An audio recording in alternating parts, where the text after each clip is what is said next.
Hello दोस्तों, तो आज हम लोग अनसॉल्व्ड कराएंगे क्लास 12 का, जो हम फर्स्ट सेट कराने वाले हैं 324 IX 2025 का है। सेट नंबर 1 है, क्लास 12 मैथ।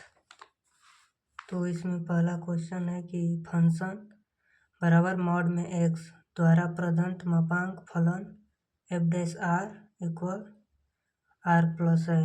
तो बताना है कि एकाएकी है कि आच्छादक है कि बहुएकाएकी और आच्छादक है, एकाएकी किंतु आच्छादक नहीं, न तो एकाएकी और न ही आच्छादक।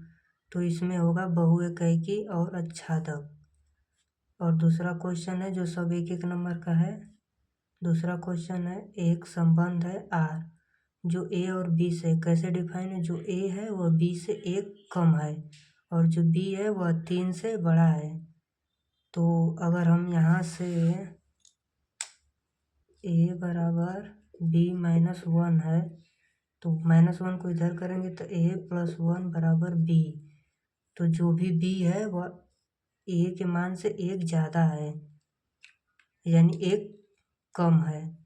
तो देखो यहाँ पर 4 है तो इसे 3 होना चाहिए, तो यहाँ पर 2 है, इसलिए यह आंसर नहीं है। यहाँ पर 5 है तो इससे 1 कम 4 है, यानी यही आंसर है। इसमें भी 2 का अंतर है, इसमें भी 2 का, इसलिए यह सब नहीं है। और ये तीसरा क्वेश्चन जो है लिमिट है 0 से π/2 dx/1 + tan x का मान होगा। तो ये बहुत सिंपल ही है, थोड़ा से प्रॉपर्टी नंबर 4 पर लगेगा तो इसका π/4 आएगा। 1 नंबर का है, ज़्यादा टाइम लगेगा इसलिए हम नहीं लगा रहे हैं। और ये वाला जो क्वेश्चन है इसकी घात बताना है। तो घात उसकी बताई जाती है जिसका कोटि मैक्सिमम हो। तो यहाँ पर मैक्सिमम कोटि इसका है, तो ये जो पावर है 1/3 नहीं होना चाहिए, तो इसको हम क्यू कर देंगे। जैसे ही क्यू करेंगे तो ये 3 और 3 कट जाएगा तो इसकी पावर आ जाएगी 3, तो इसकी पावर जो होगी 3 होगी।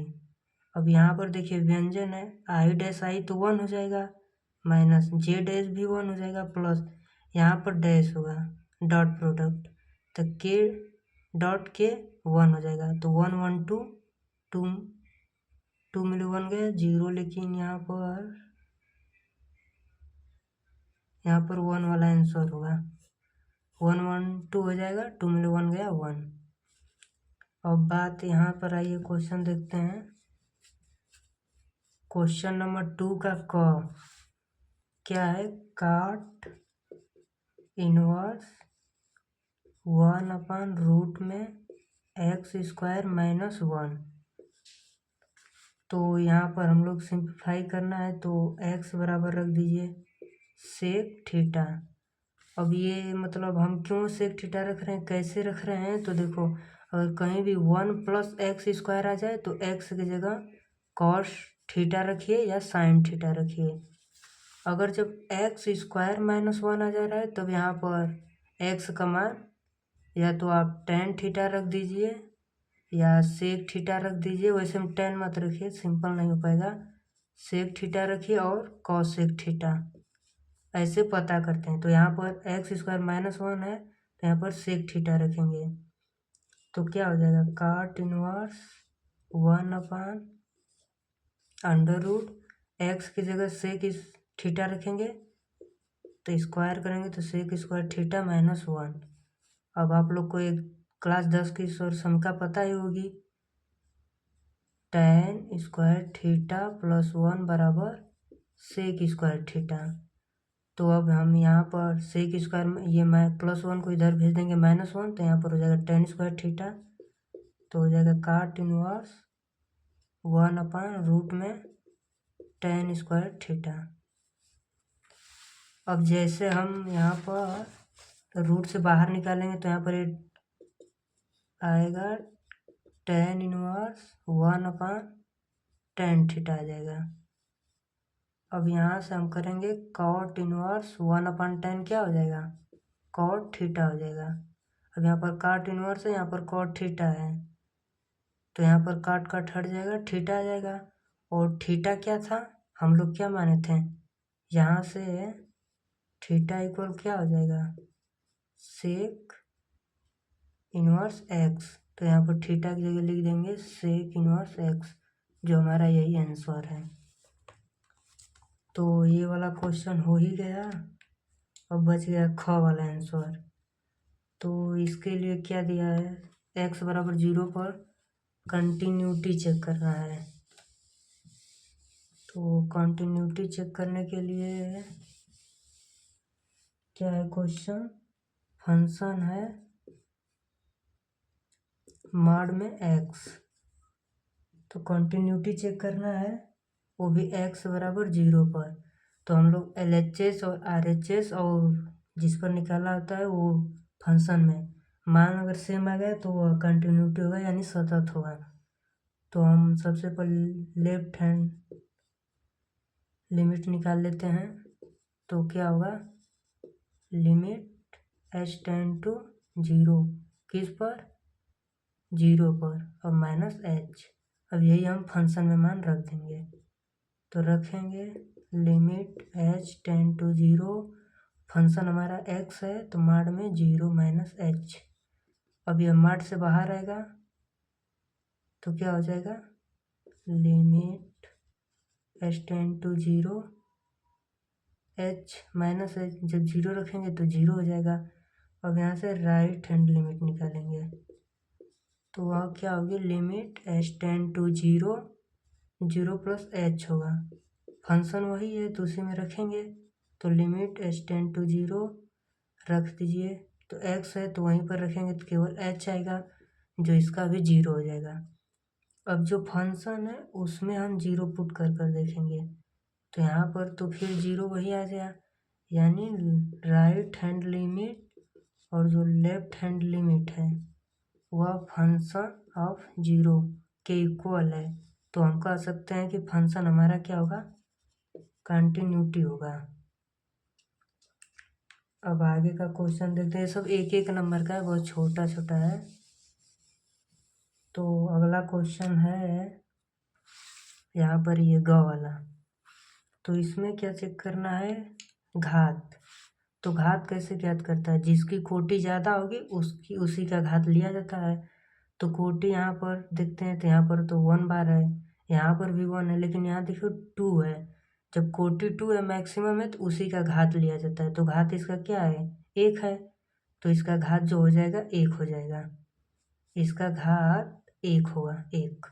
और दूसरा क्वेश्चन क्या है, ये ठीक क्वेश्चन है, हमको ज्ञात क्या करना है, पी ए इंटरसेक्शन बी हमको ज्ञात करना है। और पी बी अपन ए की वैल्यू दिया है 0/18। तो फार्मूला क्या होता है प्रायिकता का, B/A, P A intersection B upon P A. तो हमको इसकी वैल्यू पता है 0.18, और पी ए इधर आकर मल्टीप्लाई हो जाएगा पी ए इंटरसेक्शन बी, इसी का हमको मान चाहिए। तो यहाँ पर 18 इंटू पी ए का मान क्या है, किताब में दिया है 0.12 बराबर पी ए इंटरसेक्शन बी। अब इसका मल्टीप्लाई करना है तो 12 8 96 6 9 12 कम 12 12 9 21, दशमलव देखिए 2 2 4 अंक पर लगेगा यानी 0 बढ़ा लीजिए। यही हमारा आंसर है, किसका मान है, पी ए इंटरसेक्शन बी का है। अब इसके आगे का क्वेश्चन देखते हैं, सब एक एक नंबर का है तो ज़्यादा टाइम नहीं लेगा। इसके आगे सदिश इतना और इतना के बीच का कोण, सिंपल है क्वेश्चन, -2i प्लस जे कैप प्लस 3k कैप, और एक क्वेश्चन क्या है 3i -2j cap plus k cap. तो इस क्वेश्चन को करने के लिए यहाँ पर देखिए a1 क्या है -2 हो जाएगा, b1 क्या है 1 हो जाएगा, यहाँ से c1 क्या हो जाएगा 3, i का कोफिशिएंट है, j का कोफिशिएंट है, यहाँ पर k का कोफिशिएंट है। इसी तरह इसका देखेंगे तो इसका a2 हो जाएगा 3, i का कोफिशिएंट, इसका B2 हो जाएगा -2 और C2 हो जाएगा 1। तो हमको क्या चाहिए, एंगल चाह रहा है। तो फार्मूला होता है cos थीटा बराबर A1 A2 plus B1 B2 plus C1 C2 upon under root A1 का स्क्वायर प्लस B1 का स्क्वायर प्लस C1 का स्क्वायर और एक होता है A2 का स्क्वायर प्लस B2 का स्क्वायर प्लस C2 का स्क्वायर। ये वही वाला फार्मूला है जैसे होता है ना A.B equal magnitude A magnitude B cos theta, बस वही फार्मूला है। A.B निकालेंगे तो यही हो जाएगा और मैग्नीट्यूड AB का निकालेंगे तो यही होता है। तो हमने डायरेक्ट यही लिख दिया है। तो अब यहाँ से A1 और A1 क्या है -2 है, A2 क्या है 3 है, प्लस B1 क्या है 1 है, B2 क्या है -2 है, प्लस C1 क्या है 3 है, C2 क्या है 1 है, अपन रूट में अब इसका A1 का होल स्क्वायर यानी -2 का जब होल स्क्वायर करेंगे तो क्या होगा 4 हो जाएगा, प्लस B1 का होल स्क्वायर 1 का 1 ही होगा, प्लस C1 का होल स्क्वायर 9 हो जाएगा। अब यहाँ पर A2 का होल स्क्वायर 3 का स्क्वायर 9 प्लस -2 का होल स्क्वायर 4 1 का स्क्वायर 1। तो अब यहाँ से क्या आएगा, यहाँ पर ऐसे होगा ना, यहाँ पर 2 3 6 -6 आ गया, 2 1 2 -2 3 1 जा 3 और नीचे क्या होगा यहाँ पर 4 1 5 14 हो जाएगा और ये हो जाएगा, ये भी वही होगा 14। ठीक, तो वे अंडर रूट 14 है, अंडर रूट 14 है तो जब मल्टीप्लिकेशन होगा तो 14 आ जाएगा। तो यहाँ पर हो जाएगा 6 2 8 8 मिले 3 गया -5 अपान 14। किसका मान आया cos थीटा का। तब यहाँ से थीटा एंगल क्या हो जाएगा cos इनवर्स -5 अपान इतना हो जाएगा। तो ये भी सिंपल है, ज़्यादा नहीं, 1 नंबर का है। आप ये फार्मूला ना लिख कर ये भी इस पर भी हल कर सकते हैं, वही करना होगा जैसे करते। तो अब हम आगे का सवाल देखते हैं। ये वाला शायद ये अब पेपर से सिलेबस से बाहर है, लेकिन हम बता दे रहे हैं कैसे होगा। फंक्शन f(x) क्या है cos x है और g(x) क्या है 3x² है। हमें दिखाना है कि g ऑफ f और f ऑफ g इक्वल नहीं है, बस यही हमें दिखाना है। तो जब भी ऐसा अगर क्वेश्चन आता है तो जो ये g ऑफ f है इसे लिखते हैं g f(x), ऐसे लिखा जाता है। तो जब हम ऐसे करेंगे तो ये g और f(x) क्या है हमारा f(x) cos x है, तो cos x। अब यहाँ पर देखिए g और ये फंक्शन है, g का फंक्शन है और g का फंक्शन ये है, तो उसमें हम ये मान रखेंगे।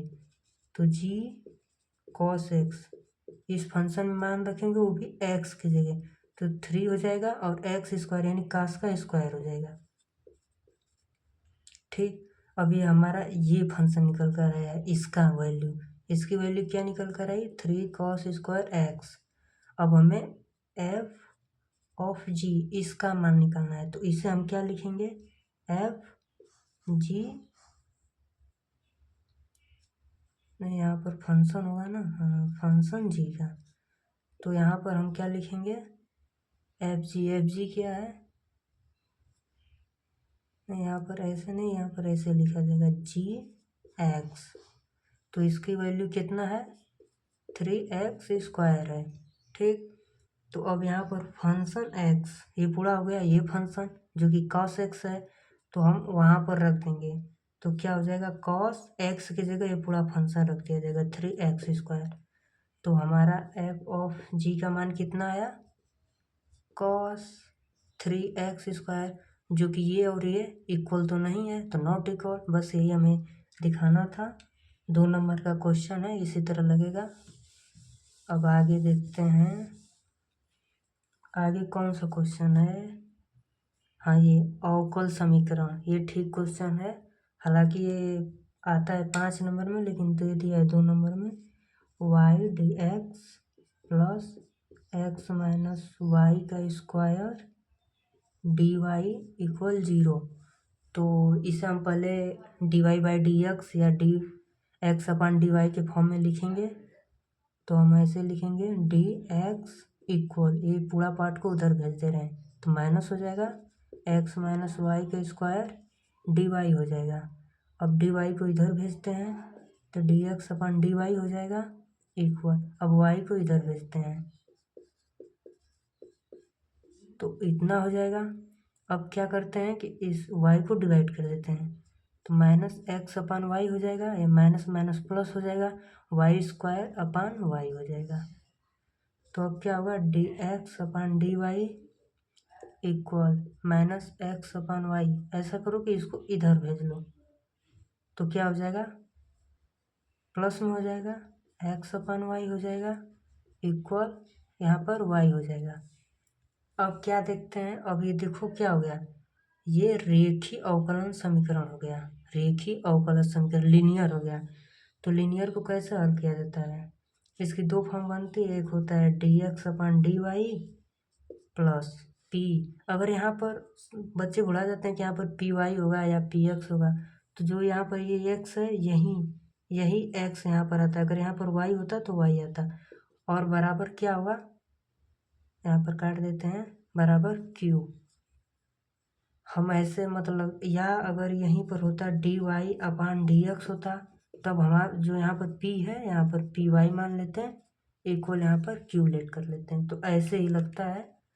तो हमारा फॉर्म ये है D X upon D Y.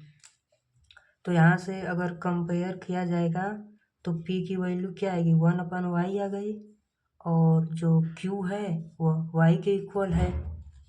तो अब हम यहाँ से ऐसे करेंगे, और तब आई एफ निकाला जाता है, इंटीग्रेशन फैक्टर। इंटीग्रेशन फैक्टर कैसे निकाला जाता है, ई के पावर इंटीग्रेशन पी, और ये क्या है, वाई है तो डी वाई, ऐसे निकाला जाता है, ठीक। तो हम लोग यहाँ पर निकालेंगे ई, पी का मान क्या है, 1 अपान वाई डी वाई। तो आप लोग को पता ही होगा 1 अपान वाई का इंटीग्रेशन क्या होता है, लॉग वाई, ठीक। अब देखो बेस ई होता है, अगर कहीं पर आपको फंक्शन मिले और ई के पावर लॉग हो और बेस ये दोनों सेम हो, तो जो ये फंक्शन होता है यही उसका आंसर होता है। तो क्या हो जाएगा, वाई और किसके बराबर, आई एफ, यानी इंटीग्रेशन फैक्टर हमारा क्या आ गया, वाई आ गया, और हमें क्यू का भी मान पता है वाई होता है। तो अब हमें फार्मूला लगाना है। अब फार्मूला कैसे लगाया जाता है, जब D X upon D Y हो ऊपर, तो ये एक्स जो होता है एक्स पहले लिखा जाता है, फिर आई एफ लिखा जाता है, ये formula equal integration I F लिखा जाता है, इसे मिटा देते हैं, आई एफ लिखा जाता है और क्यू लिखा जाता है, ठीक, डी वाई। तो अब हम इसे थोड़ा सा मिटा देते हैं, आई एफ का मान हमारा वाई आया था,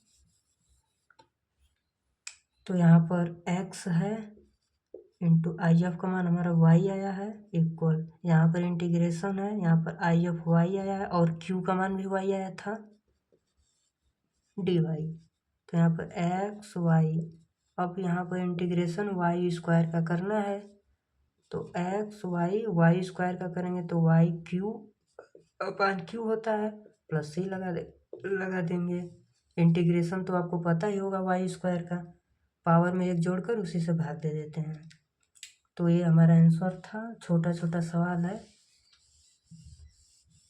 अब इसके बाद कौन सा क्वेश्चन है, इसके बाद ये है, सिद्ध करना है कि बिंदु ये समकोण त्रिभुज के शीर्ष हैं या नहीं।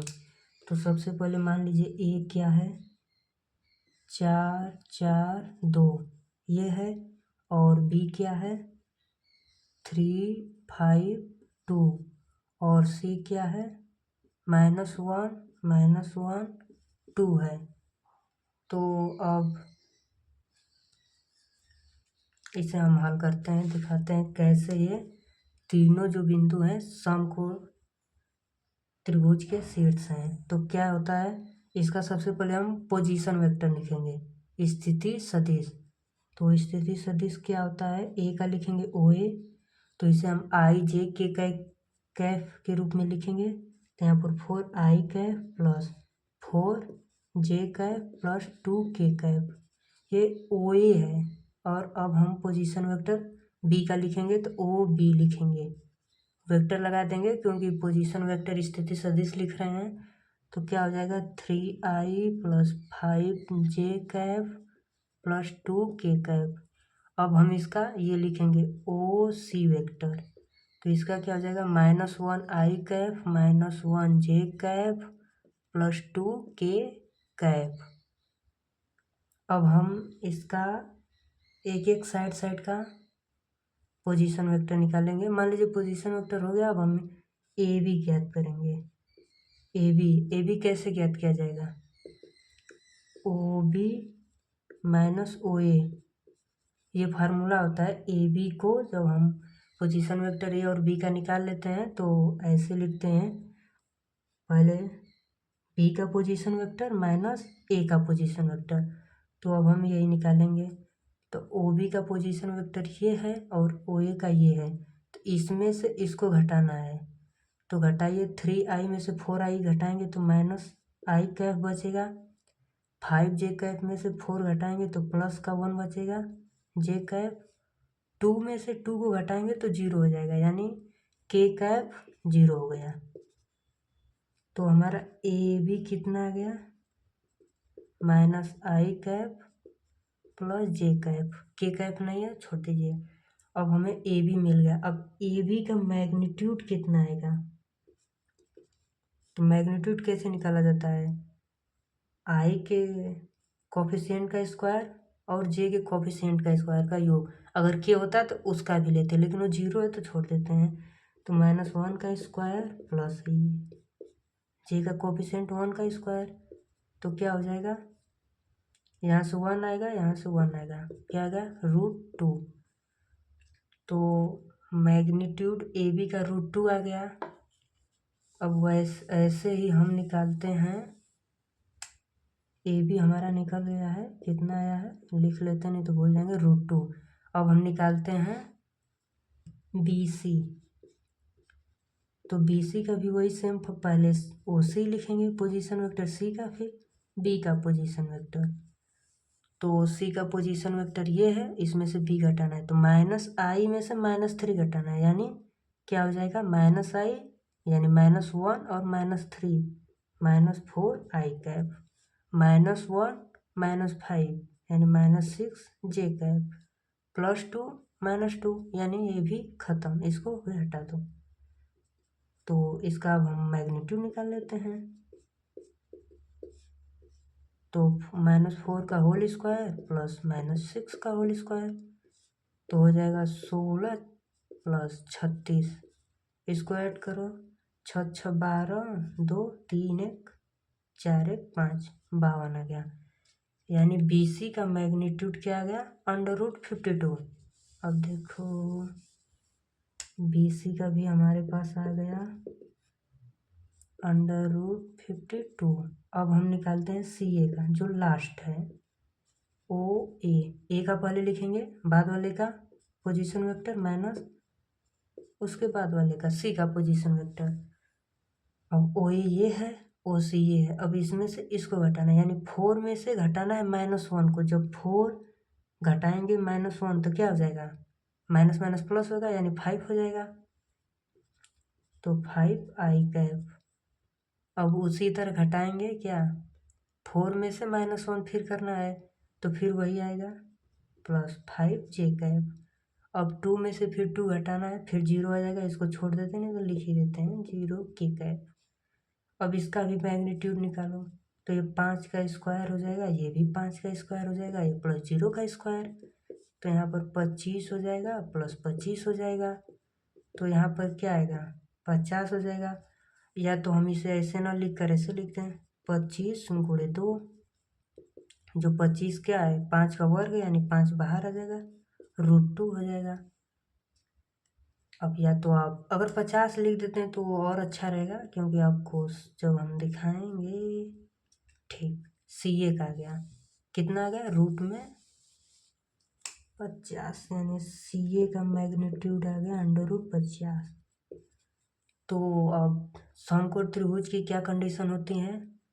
समकोण त्रिभुज की कंडीशन यही होती है कि सबसे छोटी भुजा, नहीं सबसे बड़ी भुजा, तो सबसे बड़ी भुजा ये है, सबसे बड़ी भुजा का वर्ग शेष दो छोटी भुजाओं के वर्गों के योग के बराबर होता है। तो छोटी भुजा कौन है? एक √2 है, इसका वर्ग √50 है, इसका वर्ग। ये दोनों छोटी भुजा हैं, इन दोनों के वर्गों का योग करेंगे, अगर बड़ी भुजा के योग के बराबर आ गया तो मान लेंगे कि ये जो बिंदु ए और बी और सी है यह समकोण त्रिभुज के शीर्ष हैं।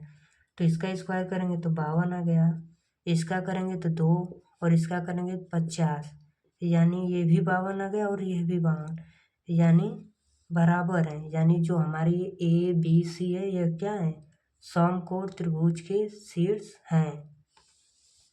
अब अगला क्वेश्चन देखते हैं। ज़्यादा तो फास्ट नहीं हो पा रहा होगा। अगला क्वेश्चन ज़्यादा कुछ नहीं, बहुत सिंपल सा है।